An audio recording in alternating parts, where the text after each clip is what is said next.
Satu tugas yang luar biasa. Saya mau tekankan ini, menjadi Kristen bukan kita beragama Kristen. Tuhan Yesus sama sekali tidak pernah mendirikan agama Kristen. Bahkan kata Kristen gak pernah keluar dari mulut Tuhan Yesus. Tapi menjadi Kristen itu dipercaya oleh Tuhan untuk memindahkan surga ke dunia. Kalau kita masih ingat, pasti semua kita ingat doa Bapa kami. Satu kalimat yang menyatakan, datanglah kerajaanmu, jadilah kehendakmu.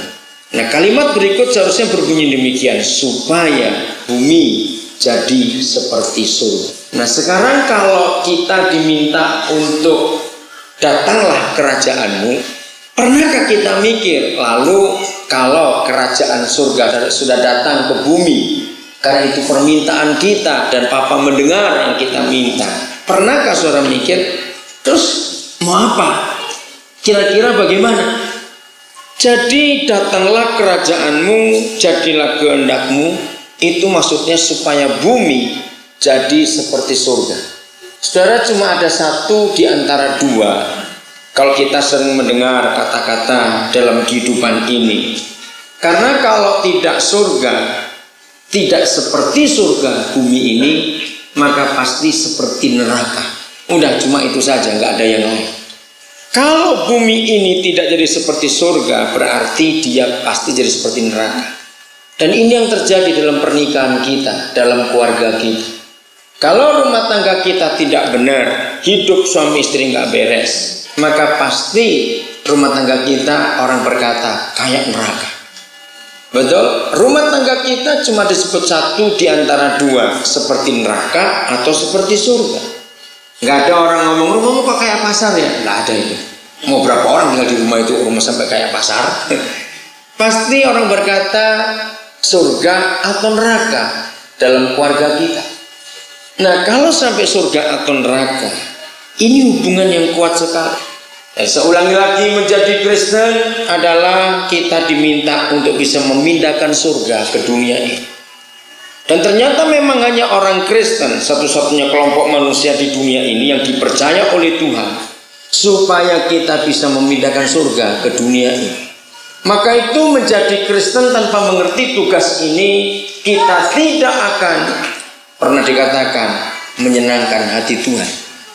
Seluruh Alkitab kita nggak pernah membaca Tuhan Yesus minta gedung, dia minta alat musik, dia minta ini, dia minta itu, tidak. Tapi seluruh Alkitab kita tahu bahwa Tuhan ingin hadir bersama kita anak-anaknya di bumi ini.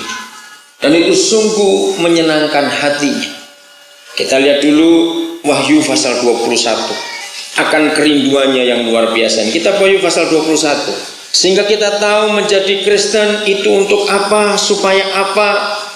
Celaka kalau sampai ada orang tanya, kenapa sih kamu jadi Kristen? Ya supaya bisa makan babi. Wah, celaka sekali kalau orang berkata jawab seperti ini.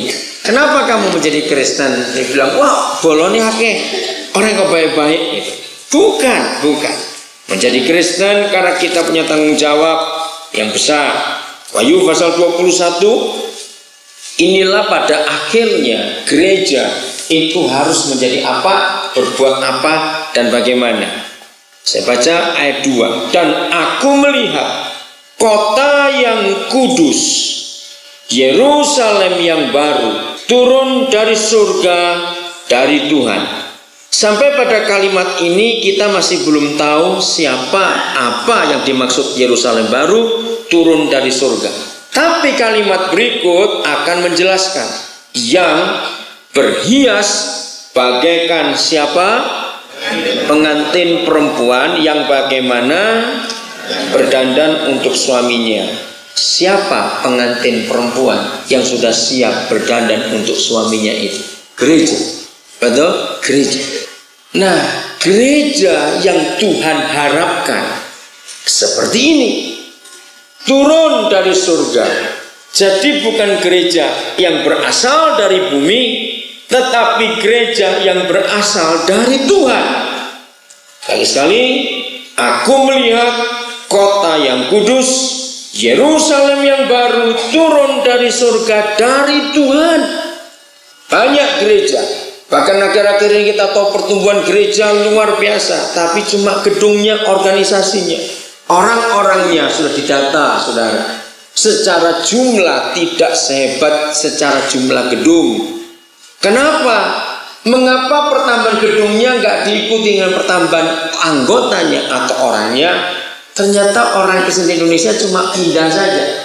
Di kota-kota besar kalau ada gereja baru yang buka, maka orang Kristen cuma seperti orang jajan. Itu ada rumah makan baru, ayo nyoba yuk, nyoba. Lalu pindah ke sana, nggak cocok lagi, nanti tunggu gereja baru buka lagi, masuk lagi ke situ. Persis seperti orang cari rumah makan baru. Saudara, baru tahu saya tadi ini kalau Rawon Nguling punya saingan, Rawonsen namanya. Baru tahu tadi ini saya. Nah, saya terus mikir, apa sih bedanya Rawon Nguling dengan Rawonsen itu? Orang pasti tanya sama. Itu gereja baru, itu gereja baru. Apa bedanya dengan yang sudah ada? Di kota-kota besar, saudara, bukan hal yang aneh lagi. Ruko baru dipasang fondasinya, belum kelihatan gedungnya. Gereja-gereja yang rakus dan kurang ajar itu sudah berbondong-bondong mau nyewa. Ada belum jadi, pecah lagi, buka lagi. Hotel-hotel yang belum jadi baru pasang fondasinya. Sudah cari manajernya mana, pendeta-pendeta itu cari. Mau sewa nanti aulanya di situ untuk kebaktian. Dan terus masing-masing gereja berlomba-lomba menyerbu, dan mereka para pendeta itu makin bangga kalau gerejanya makin banyak, persis seperti rumah makan, cabangnya makin banyak, makin hebat nanti ini. Nah, saya mau beritahu dalam nama Yesus, itu bukan gereja yang dari Tuhan. Itu gereja karena ambisi manusia. Dengar baik-baik, Pak Ishak, apapun alasannya, jangan buka cabang di mana-mana. Karena itu bukan kemauan Tuhan. Seharusnya pendeta-pendeta kurang ajar itu bertobat betul-betul. Kalau mereka mau masuk satu tempat harus melihat, kalau sudah ada gereja, jangan ditambahi lagi. Yang ada dikuatkan di situ. Untung Pasirian nggak gede-gede, tetap kecil seperti ini. Saya senang melihat nggak beda jauh dengan tahun 78 terakhir saya ke sini. Cuma lebih rapi lah, nggak banyak dokarnya. Kenapa saya berkata untung Pasirian nggak tambah gede? Coba Pasirian gede sedikit saja, pasti pendeta-pendeta kurang ajarkan telepon orang-orang kaya yang punya toko di sini. Ayo ikut saya saja, ayo buka saja di sini. Saudara, itu modelnya. Lihat Jember, saudara, kacau. Perpecahan terjadi luar biasa. Saya nggak tahu Lumajang bagaimana. Saya sudah lama nggak ke Lumajang. Itu sebabnya Tuhan mencari gereja yang dari Tuhan, bukan gereja karena ambisi manusia. Yang siap sudah selesai dandan untuk suami. Maka gereja yang bukan dari Tuhan bukan berdandan untuk suaminya, berdandan untuk ketua sinodenya. Karena ketua sinode paling senang kalau pendeta-pendetanya pintar buka cabang. Paling senang mereka. Jadi jelas ada gereja yang dari Tuhan dan ada gereja yang bukan dari Tuhan. Sekalipun masih ada khotbah pakai Alkitab yang sama, ada musiknya, ada doa malam, ada doa puasa, ada. Tapi kalau yang bukan dari Tuhan selalu menghantam yang lain, nggak mau tahu, buka lagi di situ, sudah ada, buka lah terus. Kalau ada di antara saudara sudah sempat ditelepon oleh pendeta-pendeta kurang ajar itu, tolak mulai hari ini. Jangan tambahi gereja lagi di kota kecil ini dalam nama Yesus. Setuju? Awas, maka yang suka kecewa bertobatlah supaya nggak jajan terus. Pindah lagi ke sana, pindah lagi ke sini. Ada yang sudah bertahun-tahun tidak mau ke gereja, nunggu kalau ada buka baru aku baru datang. Saudara mencari gereja yang benar, gara-gara saudara masuk malah rusak lagi gereja itu. Karena saudara sudah nggak bertobat, saudara kecewa dengan yang lama, cari lagi yang lain. Mari kita sadar bahwa selama kita hidup sebagai gereja yang dari Tuhan, maka proses pembentukan untuk jadi serupa dengan Yesus tetap akan terjadi dalam kehidupan kita. Nah, proses itu selalu dengan orang. Tuhan gak memproses kita dengan yang lain, dengan orang. Maka itu wajar kekecewaan kita terjadi dengan seorang pemimpin, dengan seorang jemaat. Biasa. Dan itu gak bisa dihindari. Kita harus menghadapi. Apa hasilnya kalau gereja yang dari Tuhan itu turun ke bumi? Ayat 3. Lalu aku mendengar suara yang nyaring dari takhta itu berkata, lihatlah, suara yang nyaring, suara yang hebat, suara yang luar biasa dari takhta Tuhan kita. Lihatlah. Apa yang suruh lihat? Dunia diberitahu, hei dunia, lihatlah. Ada apa? Gereja Tuhan. Saya ganti, kemah Tuhan. Boleh enggak diganti gereja Tuhan? Sama bukan? Sama. Maka itu pakai kata kemah, bukan gedung. Sebab kemah itu tidak permanen. Gereja tidak boleh permanen dalam arti kaku dan settle down. Gereja harus bergerak. Kemah sewaktu-waktu bisa dilempit, bisa dilipat untuk dibawa pindah. Gereja tidak boleh mapan. Begitu gereja mapan, settle down, maka kevakuman terjadi. Dalam istilah bahasa Inggris, movement yang diubah jadi permanen, settle down, maka movement itu jadi monumen. Nggak akan ada kegerakan. Maka itu harus skema yang bisa dilipat. Sewaktu-waktu Roh Kudus meminta pergi ke lain, ikuti. Apa yang terjadi kalau gereja Tuhan sudah turun dari Dia? Terus dikatakan ada di tengah-tengah manusia dan Ia akan diam bersama-sama dengan mereka. Mereka akan menjadi umatnya dan Ia akan menjadi Tuhan mereka. Tanda yang pertama kalau gereja itu berasal dari Tuhan. Dengar ayat 4. Tanda yang pertama kalau gereja itu berasal dari Tuhan. Lihat, ketika gereja yang benar berasal dari Tuhan, sudah ada di tengah-tengah manusia. Tuhan jadi Tuhan mereka, manusia jadi umatnya. Apa dampak? Mari kita baca sama-sama kalimat pertama saja, ayat 4. 1, 2, 3. Dan Ia akan menghapus segala air mata dari mata mereka. Cukup sampai di sini saja. Saya belum membaca semuanya, tapi satu ini saja. Rekan-rekan yang dikasihi Tuhan, khususnya hamba Tuhan, kalau saya buka gereja, bukan saya sombong, orang pasti tahu, jemaat saya pasti banyak, pasti. Tapi kenapa saya nggak mau buka gereja? Karena ini hati saya. Gereja itu yang pertama kali dikenal oleh masyarakat, bukan dikenal oleh orang Kristen yang lain. Gereja itu yang pertama kali diketahui oleh semua orang. Di mana gereja itu ada, bukan diketahui oleh ketua sinode, adalah kalau orang-orang di sekitar gereja itu ada, sudah tidak bisa menangis lagi sejak gereja yang dari Tuhan itu hadir. Kok nggak ada yang ngamen? Gereja hadir di tengah-tengah dunia ini harus membuat orang tidak bisa menangis lagi. Sangat universal, sangat humanis, sangat manusia.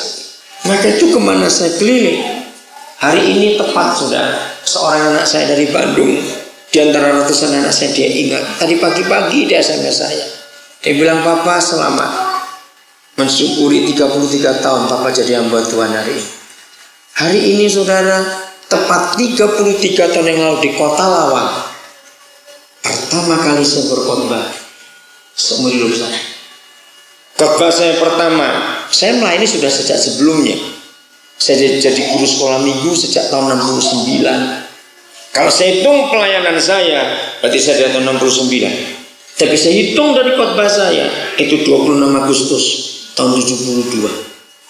Nah, saya ingat khotbah saya sampai hari ini dari Yohanes pasal 14 ayat 1 sampai 3. Tapi nggak sampai 15 menit, macet, sudah tidak bisa ngomong lagi. Bingung saya mau ngomong apa. Tapi itu pertama kali. Nah, sejak hari itu terus Tuhan membawa saya dalam pewahyuan yang luar biasa. Saya keliling kemana-mana, bukan mendirikan gereja, tapi saya memberitakan Injil untuk orang-orang tidak menangis lagi. Salah satu membuat orang Papua menangis karena mereka nggak punya sekolah yang baik. Mereka terus tertekan, mereka tertinggal. Karena saya sebagai gereja yang dari Tuhan, ketika saya pindah ke Papua tahun 90 yang lalu, saya mencari apa yang menyebabkan orang Papua ini nangis. Salah seorang anak saya tempatkan di Sukuwana, itu daerah Sulawesi Tengah, di kabupaten, saya lupa namanya, tapi ibu kotanya Batu Rubi. Saudara, di situ ada satu kampung namanya Uwe Panampa. Tahun 2002 saya pertama kali ke sana. Melihat Sukuwana, suku masih terasing, masih nomaden, pindah-pindah terus. Nggak banyak jumlah suku itu, diperkirakannya 3.000 orang. Apa yang membuat mereka menangis? Kenapa mereka pindah-pindah? Saya cari data. Sekarang 8 orang anak saya ada di sana. Di kampung betul-betul. Dari Batu Rubi masih naik jalan kaki lagi. Umpan nampak itu kira-kira 7 kilo dari Batu Rubi. Di situ kami buat sesuatu yang membuat orang-orang tidak menangis, dan mereka senang kehadiran gereja di situ. Belum ada satupun gereja, masjid saja tidak ada. Begitu Injil masuk, mereka terima.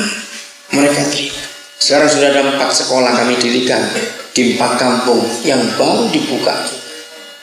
Jadi mereka mau diam kalau ada sekolah, ada fasilitas. Kami buat bersama satu keluarga saja di Surabaya, namanya keluarga Nanang Setiono. Satu keluarga, 6 anak, 6 anaknya punya usaha semua, dan mereka cinta Tuhan. Ini saya baru melihat satu suku diberkati oleh satu keluarga. Saya kagum pada keluarga ini. Dari Rangka Gang 2 nomor 8, itu rumah mereka dulu. Saya sudah pindah ke daerah yang elit di Surabaya. Sudah kaya tapi tetap cinta Tuhan. Mereka membantu sekolah kami di Kalimantan Timur, di Papua. Mereka membantu sekolah-sekolah yang ada.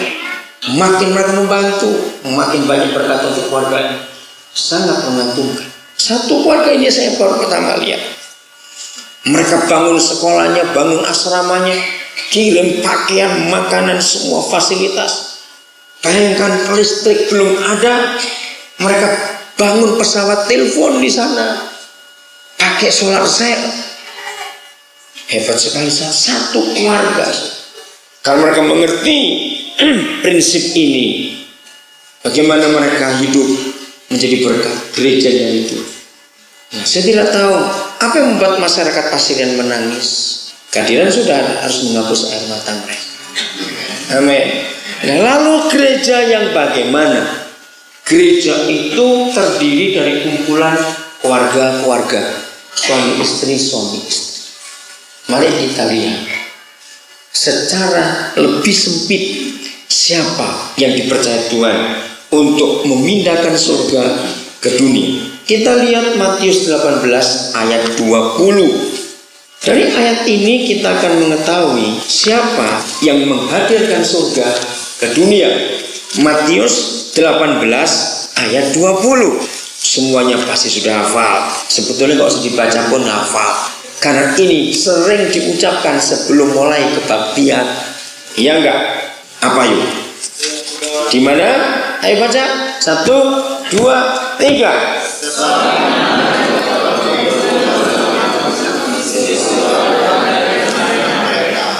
Nah, kalau Yesus berkata di situ aku ada di tengah-tengah mereka, jawab pertanyaan saya. Di situ aku ada di tengah-tengah mereka. Berarti Yesus hadir tidak? Hadir. Kalau Yesus hadir, surganya ikut tidak? Pasti ikut. Di mana dia hadir? Baca lagi. Di antara siapa? Di antara 2 atau 3 orang. Saudara, rahasia ini yang saya pegang dalam kehidupan pelayanan saya. Tidak perlu banyak-banyak. Enggak perlu. Saya enggak percaya, sangat tidak percaya. Kalau gembala 1, jemaatnya ribuan, saya tidak percaya. Mana mungkin? Apalagi zaman sekarang pendetanya di kota A, jemaatnya di banyak kota, banyak provinsi, bahkan sampai luar negeri, tetap disebut gembala itu. Ini kan sulapan, banyolan kalau begini. Betul nggak? Ini kan perusahaan besar, bukan gereja. Gembalanya 1, di kota itu ribuan, lalu cabangnya di mana-mana, tetap dia gembalanya. Disebut begitu. Ini sih bukan gereja, ini perusahaan. Apalagi enak dapat upeti. Maka itu saudara tanya gembala saudara Pak Ishak ini tahun 70-an, sekolah-sekolah Alkitab kesulitan cari murid. Yang inget-inget tahun 75 kita di Surabaya, betapa sulitnya cari murid sekolah Alkitab itu tahun 70-an. Begitu tahun 80-an akhir sampai ke sini, sekolah Alkitab kayak warteg, saudara. Buka di mana-mana. Orang pengen soal Alkitab. Kenapa? Fenomena apa? Ternyata zaman sekarang jadi pendeta itu enak. Bodoh bab suge. Catetan itu tidak percaya. Ya benar, bodoh bab suge. Pendeta zaman sekarang persis bakul jamu itu. Enak sekali. Maka itu orang rame-rame buka gereja. Betul nggak? Jawab pertanyaan ini. Maka itu kalau satu pendeta cabangnya banyak, sudah berapa perpuluhannya per outlet? Tahu kata outlet? Satu tokonya itu sudah berapa pemasukannya? Ini yang kita harus pikirkan. 2 hari lalu Andi Offset, penerbit Kristen dari Jogja, memberi saya buku. Ternyata mereka baru mengeluarkan 3 buku yang terakhir. Itu khotbah-khotbah saya. Mereka minta kaset saya, khotbah saya kasih. Judul yang pertama, Intrik dalam Gereja. Itu 27 rekaman kaset khotbah saya jadi 1 buku. Yang kedua judulnya Gereja yang Membumi. Nah, saya bersyukur mereka mendengar firman yang saya sampaikan, lalu mereka menuliskan dalam sebuah buku. Saudara cari nanti itu buku Intrik dalam Gereja dan Gereja yang Membumi. Nah, kalau kita kembali lihat ini, di mana ada 2 atau 3 orang saja, nggak perlu banyak-banyak. Jadi gereja nggak perlu banyak-banyak anggotanya. Kalau cuma 2 atau 3 orang di gardu hansip pun Tuhan bisa hadir. Omek loro telu tok ae kok. Betul enggak? Cuma 2 atau 3 orang saja. Di pematang sawah juga bisa. Enggak repot-repot. Nah, mari kita kejar, kita cari siapa 2-3 orang itu. Pasti bukan sekedar 2-3 orang berkumpul lalu berdoa selesai. Tidak. Tahun 70-an saudara, saya pernah kecewa dengan Tuhan gara-gara ayat 19-nya di Matius 18 itu. Coba saudara lihat. Saya kecewa karena satu-satunya ayat dalam Alkitab, satu-satunya dalam Alkitab yang menuliskan minta apapun juga permintaan itu akan diapakan? Oleh siapa? Ya, harus baca jelas. Bukan sekedar dikabulkan. Kalau cuma sekedar dikabulkan, Mbak Joko juga bisa ngabulkan. Ya toh, si Mbak Sana juga bisa. Oleh siapa? Ayo baca. Oleh Bapakku yang di surga. Kongco welaan juga bisa mengabulkan doa. Ya enggak, kongco kerasaan juga bisa. Tapi ini Bapakku yang di surga. Nah, buat saya Ini firman yang sangat hebat. Minta apapun juga.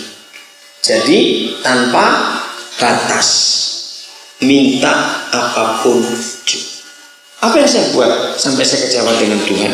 Yang boleh minta apapun juga, permintaan mereka akan dikabulkan oleh Bapakku yang di surga, hanya kalau ada 2 orang yang sepakat. Wih, dahsyat betul. Tahun itu saya berkata gini, Papa, bahaya ayat ini. Betul nggak? Ayo jujur, namanya rakus kita ini. Janji, nggak ada orang nggak geragas di dunia ini, saudara. Nggak ada. Tahu geragas? Apa yuk? Wih, pintar anak kecil itu. Iya, rakus. Apa doyan pokoknya itu orang. Nah, bayangkan orang-orang rakus kayak kita begini diberi hak minta apapun juga. Misalnya ada orang paling sugih sak Kabupaten Lumajang. Saudara, sugihnya luar biasa. Saking sugih sampai kali duit itu piro. Sugihnya luar biasa. Saya tanya kepada saudara, sekaya-kayanya orang itu, percaya nggak entah itu anaknya, apalagi tonggol, terus dia bilang ini loh ATM-ku, terus ini PIN-nya, terus pakiin sak sukamu. Ayo, bisa nggak gitu? Mungkin tidak. Walaupun anaknya, apalagi tonggoli, mungkin nggak jawab-jawab. Nggak mungkin, segila-gilanya orang kaya nggak akan begitu juga. Nah sekarang bayangkan Bapak di surga ngomong minta apapun juga. Maka itu saya protes. Saya bilang, Papa, ini bahaya. Kami ini rakus. Mbok kasih kesempatan kayak gini. Wah, ayo jujur, sehari 24 jam saja. Yang doyan dosa kurang 24 jam itu. Ayo ngaku, yang suka judi, yang suka melacur, yang suka mabuk, kurang 24 jam itu sehari. Yang suka lihat di internet tentang pornografi, bertobat, biar pijak matamu di situ dalam nama Yesus. Kurang ajar, betul. Setuju? Biar pijak nggak bisa lihat. Nah, inilah manusia rakusnya kayak begini. Diberi kesempatan minta apapun juga. Saya geleng-geleng kepala. Tapi saya percaya ini firman-Nya. Betul? Ini firman-Nya. Maka itu saya bingung. Kenapa bisa begini? Ternyata yang Papa maksud tidak sembarang 2 orang. Tidak boleh sembarang atau angger wong loro. Tidak bisa. Lalu siapa? Nah, kata kuncinya pada kata sepakat. Kalau semua angger 2 orang saja, wah, maling-maling ya sehati dong. Terus minta Tuhan sama merampok rumah orang kaya itu. Turun terus Tuhan, jangan sampai bangun-bangun orang itu Tuhan. Supaya kami merampok nyaman. Minta apapun juga. Berarti bisa dong. Karena gak pakai syarat apa-apa. Nah, ternyata kuncinya pada kata sepakat. Saudara, kata sepakat dalam firman Matius 18 ayat 19 adalah kata sepakat yang pernah dipakai oleh Tuhan di Perjanjian Lama dalam Kejadian pasal yang ke-22 dan 24. Nggak usah dibaca. Kata sepakat yang ada di Matius 18 ayat 19 adalah sepakat yang pernah Tuhan buat di Kejadian 22 dan 24. Itulah covenant, perjanjian, kesepakatan antara Tuhan dengan Abraham. Dalam sejarah manusia, itulah kali pertama Tuhan yang Maha Besar membuat kesepakatan dengan manusia berdosa. Pertama kali. Tandanya dengan sunat hari itu. Dalam perjalanan kami banyak diskusi dengan Pak Tony dan melewati Sebelum masuk kota Lumajang, tiba-tiba Pak Tony bertanya, mengapa hari itu Tuhan marah kepada Musa sampai berikhtiar mau membunuhnya? Kenapa? Maksudnya kisah itu ketika mereka mau kembali ke Mesir, ternyata Musa melanggar kesepakatan yang dibuat oleh Tuhan dan nenek moyang. Anak-anaknya yang laki-laki belum disunat sampai sebesar itu. Tuhan marah. Untung Sipora mengerti hati Tuhan. Dalam keadaan Musa masih tidur lelap, dia sunat anaknya. Karena mereka tinggal di mertuanya Jitro yang bukan orang Yahudi, yang gak ngerti. Tuhan tunggu. Ternyata Musa lalai. Jadi pelanggaran kesepakatan itu mati. Kenapa seganas itu? Maka itu ketika Sipora mengambil potongan kulit anaknya itu dan dioleskan masih berdarah ke tubuh suami, redalah kemarahan Tuhan. Maka keluarlah kata, inilah pengantin darah. Catat baik-baik, ada kata pengantin. Karena secara logika, mana yang pengantin? Ini dari anaknya ke bapaknya, kok bisa pengantin? Pengantin yang mana? Ternyata pengantin adalah kesepakatan dari dua orang. Itu hanya boleh kalau mereka suami istri. Di dunia ini tidak boleh ada orang yang sepakat, dua orang sepakat kecuali suami istri. Katakan amin. Tidak boleh. Hanya suami istri. Lalu saya sadar betapa hebat.